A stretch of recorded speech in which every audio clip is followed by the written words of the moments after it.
Hello and welcome to Property Question Time. I'm Stephen Galpin and this is the programme where you can have your property related questions answered by our team of experts. And joining me today are Kam Dovedi. Kam, welcome, CEO, founder of Premier Property, investor, mentor and public speaker. Welcome.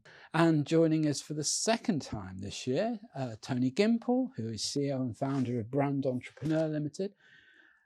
Tony, your new business, it's to do with advising on strategy, on taxation matters. And... It's bringing everything together. Okay. Most people end up in property for no good reason. Yeah.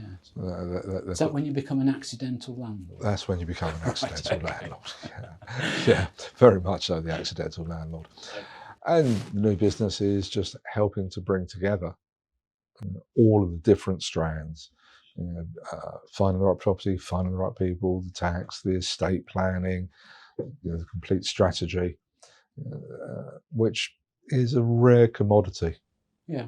And if you haven't got that power team or somebody who's got the relationships to bring it together, you've got issues. I think it's quite a novel idea, isn't it, Cam? Really, sort of one-stop shop, isn't it? Okay, Cam, your first question. I have a small property portfolio of buy-to-let properties. The income is stable but pretty unexciting. My feeling is that I need to grow the size of the portfolio quickly and significantly. My bank don't seem to want to provide funding past the 4 properties that they currently finance. I don't have a particularly high equity in these properties. Can the experts advise on a path that may allow me to expand my activities with relative ease? I'm guessing there that he's not going to want to hear that he can leverage those properties. So what are the routes open to him? Yeah, I mean, the thing is sometimes we can all be doing some of this, is we sometimes overcomplicate things, don't we? Whereas when you think about it, you don't have to change things too much.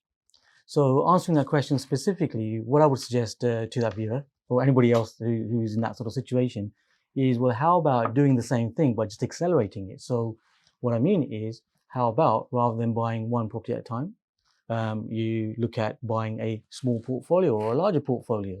We're getting a number of these presented right now. How the market is. Tired landlords or people moving on to pension age or just enjoying their life now.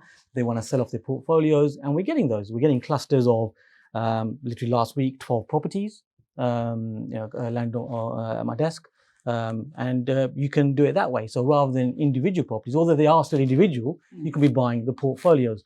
That's one way. Another way is you could be looking at blocks where they've already got apartments in them. So rather than just buying individual leases, you're actually buying the block with the apartments. So I would say there's a couple of ways that you can actually look at that by accelerating the same strategy, just looking at more volume. Okay. And how would you source your funding? How would you go about that? The second part of the question, yeah, thank you for reminding me that one. So the second part of the question about the funding. Funding, in my experience right now, is extremely readily available. It doesn't necessarily have to be a high street bank. There are so many lenders. And my suggestion would is to find a really good mortgage broker. Specifically, find someone who is whole of the market mortgage broker, and they will have plenty of lenders right now lending really well, all the way up to 75% even. 85%. Obviously, I can't give mortgage advice. That's a mortgage broker. But these are the kind of percentages that you can get right now at very, very low interest rates, because we're all aware of what the Bank of England base rate is right now.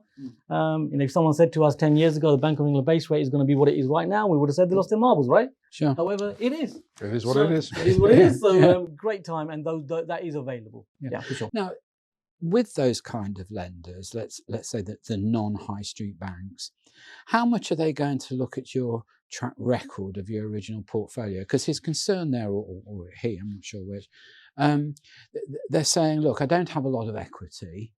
My income stream is okay, but it's not spectacular. How much is their track record going to be looked at here? Are they going to get the sort of reaction from lenders saying, well, you're not done too well with these, or it's safe, but it's, Well, I share a personal example. So my daughter, she's just a teacher, right? She's a really good job. really, really beneficial for everyone. But she's a teacher, right? She hasn't got any property at all. She's just bought her first buy-to-let. She doesn't own a home. She works very hard for her income, but there's some income there. So my point is, there are products available. You've just got to ask the right people. And a whole of market mortgage broker will definitely help with that, a good one. Now that's quite an interesting sort of example you use, really, because I mean, when I was a kid buying my first home, I mean, you bought your home and then moved on from there. But your daughter's doing it in reverse, isn't she? She's having the business aspect of it first. Yeah, what you got to remember is that she's been with me for the last 23 years now. So if she hasn't got it right now, she never will. So she's been learning on the way, that's how it is. So, Yeah. she's picked up some nuggets and she's using it. But it is very doable. We can always find challenges, and the challenges always go there. We can always find positive challenges as well, and we can always navigate through them. That's our mode of operation. Okay. Tony, do you want to come in on that? Yeah, I mean, Kam's daughter is a perfect example of being what they call a rent vestor. Doesn't own her own property per se, but she's gone straight into building a rental business. Well, I mean, she's got the advantage. The dad pretty much knows what he's doing in that sector, and has the right contacts. So this chap wants to expand. Why? What's he looking to achieve? Why is he very highly geared? Is it repayment? Is it interest only? If he's growing from 4 properties and above, you're starting to become a portfolio landlord. And it's at that point, he needs to sit down in a darkened room, bottle of scotch, cold towel wrapped around his head, and work out, how big do I want to get? What kind of property? Should I stay with the high street, or should I look to review the entire portfolio and seek to look for more longer term business type finance? And then if you can get really good rates, lock it in. You can get some decent fixes now, both personally and on the business side. I also think sometimes people are a little bit blind to their own activities, and in this particular case, some professional advice on, shall we say, a sort of summary of what he's got already. Go to somebody and say, I'm not sure I've got it right. Can I trim this? Can I increase that? Can I do better with my lending? I mean, so lending is something we're all a little bit frightened of at times, aren't we? You think, I don't want to upset them, I don't want to lose them in case they sort of take it away from me and I can't replace it. But, it is a very competitive world now. Totally competitive world. And the biggest thing that questioner can do is to admit that they don't know what they don't know, ask questions, and they need to work with people who the only thing that they are selling is that which they know and the individual doesn't. But take good advice, clean sheet of paper, and then look what you can do going forward. Yeah. Okay, good. Thank you both for that. Tony, your question. Yeah. I'm considering entering the property market with either a portfolio of either straightforward buy-to-let properties or perhaps a couple of HMOs. Are there any tax advantages, i.e. permissible allowances for HMOs, which would make my investment more attractive in that way when compared with buy-to-let? Potentially. But number one, you've got to pay tax generally first in order to be able to get some real allowances back. And here we're talking about capital allowances. And secondly, what you can claim is greatly reduced to what it was previously on HMOs. I just want to be sure I understand the question properly, and on behalf of the viewers too. So essentially, if you spend money getting a buy-to-let property up to standard, shall we say, and in a fit and proper state to let, do you get any tax allowances for that money that you've spent against the income that you're going to get? Whereas you perhaps might get it on an HMO setup. Is there that difference? Is that what it's about? No, they're not completely interchangeable. Okay. Income is income. Capital gains are different, and claiming back what are called capital allowances on part of the common areas is a highly specialist field. It is possible to make HMOs more tax efficient than individual buy-to-lets, but it's not a straightforward answer. You really have to look at the volume, the type, what's been spent, how it's been spent, what it's been spent on. What it's been spent on, yeah. Yeah, it's not something that you can just answer off the cuff. That is highly bespoke, and you need to peel back the veneer of what's behind it.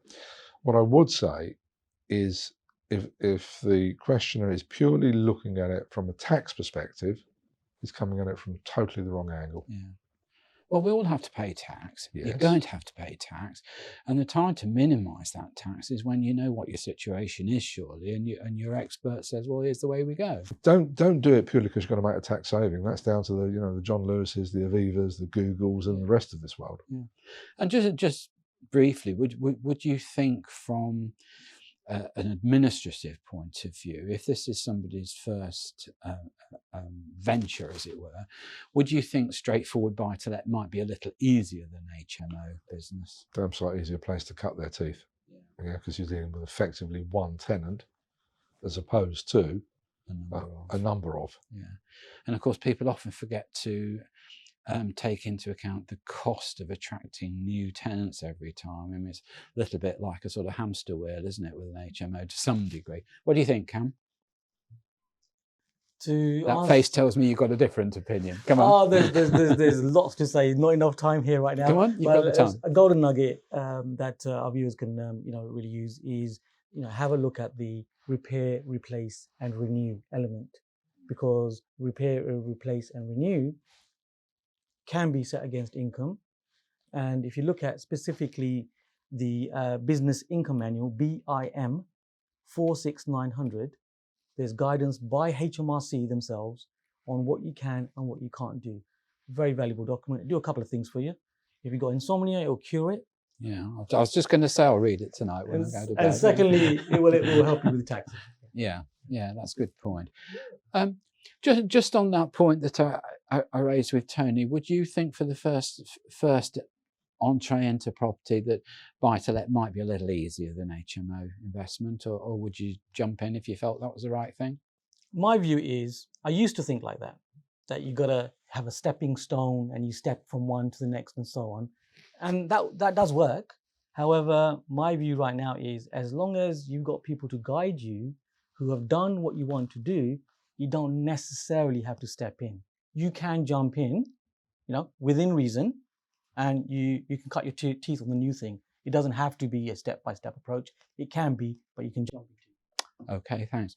Right, well, on that note, we're going to go to a break now. So join me after the break when Cam and Tony will be answering all your questions. You are watching Property TV. You are watching Property TV. Hello, welcome back to Property Question Time, Part 2. I'm Stephen Galpin, and with me are Kam Dovedi and Tony Gimple. Cam, your second question. The government are currently reviewing and formulating ideas for standardising and making private tenancies more attractive for tenants. What changes would the panel like to see implemented, if any? That's a deep question, isn't it? Now we could debate for a few hours, couldn't we, as well? No, you got 15 minutes.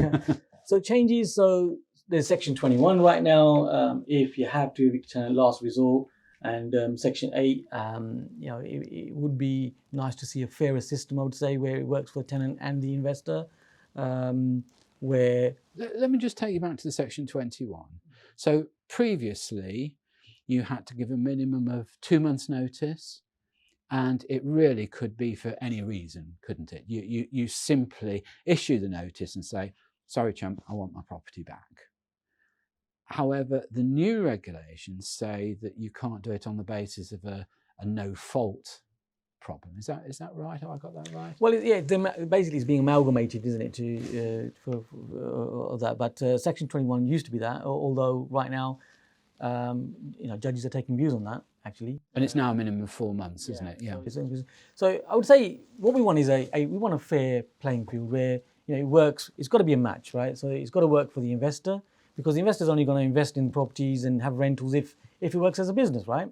At the same time, you want to provide a good home as an investor, and as a tenant, you want to pay your rent and treat the property as your home. So there needs to be a match there where it's fair for every party. So what I would suggest is that's really what we've got to keep in mind. If it goes one way or the other, if it's too heavy-handed with the investors, or if it's too much towards the actual renter, then there's going to be, the market will address itself, because why would investors invest into property where they're going to have a difficult time and not make any money from it? And why would renters want to rent property from landlords where it's really difficult to rent? So there needs to be that match. And I think going forward, the market will sort itself out, and that will actually happen. Okay, let me just wind the clock back to assured short-hold tenancies, late 80s, shortage of houses and properties to rent. So assured short-hold tenancies were created, and what it meant was, as a landlord, as a property owner, unlike before these type of tenancies, you let your property, you probably couldn't get it back. You let it, and to all intents and purposes, that could be for life even. That did cause people difficulty. Maybe they got in trouble with their mortgages, or family circumstances changed. Maybe they needed the home for themselves. So it was difficult, but it also compounded the shortage, because landlords didn't want to let their properties out because they couldn't get them back and do what they liked with them. So the short-holds come in. It solves the problem to a degree. But it seems to me now the government are going back on that, because if you're going to say you can't evict unless there's a fault with the tenancy, then really you're back to square one as far as possession is concerned, aren't you? It's a bit like the Dangerous Dogs Act. You get a knee-jerk reaction, and the pendulum can swing too far the other way. But with rights come responsibilities. Assured short-hold tenancies massively stimulated the market, the economy, but by the same token, it's gone past its best in that you can kick somebody out of the house effectively for no fault because you no longer want to be a landlord. Well, hang on, they've paid their rent, they've kept the house in good condition, it's been their home, and suddenly they've got to move. That's really difficult. Your kids are in school or work or whatever else. So to find a balance whereby, not so much for fault, but you maybe have a longer period, need to take more consideration over who you're taking on as a tenant and who the tenant's taking on as a landlord, you find the balance in between. But if you've got a situation where you're effectively having to provide homes for life, that will kill a large part of the market, and maybe why some of the very big players are going to start to take the place of traditional local authorities for social housing, where they can afford to take very long-term views. And it may well result in the current government being more one nation than it even thinks it is, and right to buy or discounts on private landlords. That will change the landscape, but we're a property owning democracy. Well, we are. I mean, I have a dislike of the government, shall we say, interfering in the property market. I'm a great believer, as Kam quite rightly pointed out, the market can actually sort itself out if it runs properly.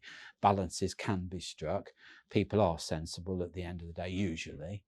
And if you're not going to be a good landlord, then don't be one. I think that's really the key, isn't it? So if you're going to be an investor, you've got to decide, as we discussed before, that it's a business right from the outset. And you probably don't want to live in that particular property or that area because you've got whatever you're doing yourself, right? But there are good people wanting to live in those local areas, and you are providing a service, and those people are treating it like their home, and you are running a business. So there needs to be that balance where the renter is happy, and you as an investor also have some form of exit.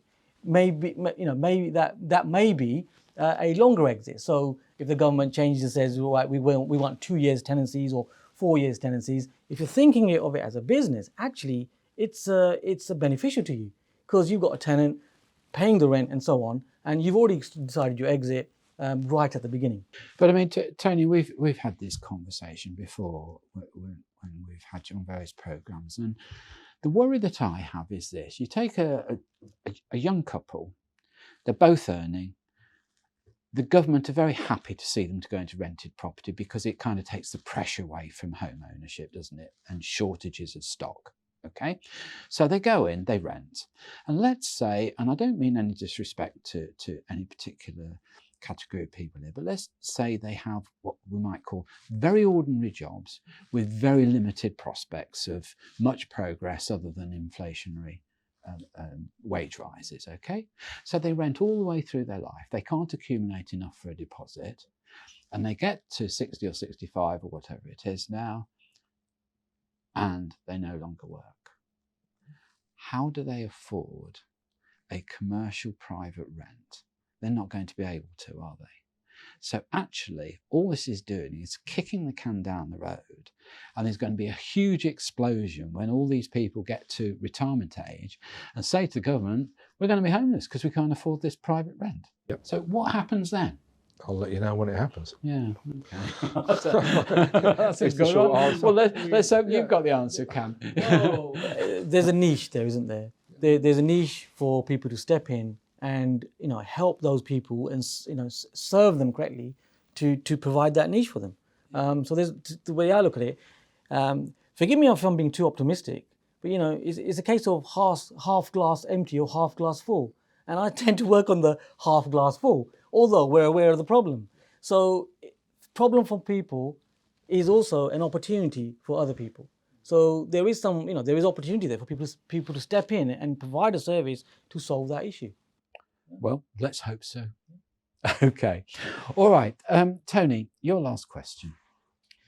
I have a number of buy-to-let properties and I'm often faced with a number of my tenants offering rent in cash. I hope you've done your money laundering homework here.